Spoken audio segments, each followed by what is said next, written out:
இப்போ நம்ம இருக்கிற இடம் செஞ்சிக்கோட்டை. இந்த செஞ்சிக்கோட்டைக்கு வந்தாவே ஒரு 500 வருஷம் பின்னாடி போன மாதிரி இருக்கும்.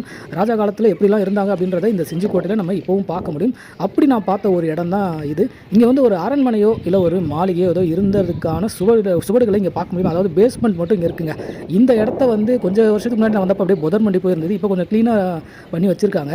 அப்படி இந்த இடத்த போய் பார்க்கலாம், இங்கே என்ன இருக்குது அப்படின்னு பார்க்குறப்ப ரொம்ப ஆச்சரியமான ஒரு விஷயத்தை இங்கே நான் பார்த்தேன். கரெக்டாக செஞ்சிக்கோட்டையோடைய கல்யாண மகாலுக்கு எதிராக இருக்கிற அந்த இடிபாடுகளில் நம்ம இருக்கிறோம். இந்த இடத்த பாருங்களேன், அப்படியே வந்து ஒரு அரண்மனைக்கு உள்ளேயே வந்து ஒரு குளமாக இது கிணறுன்னு நினைக்கிறேங்க.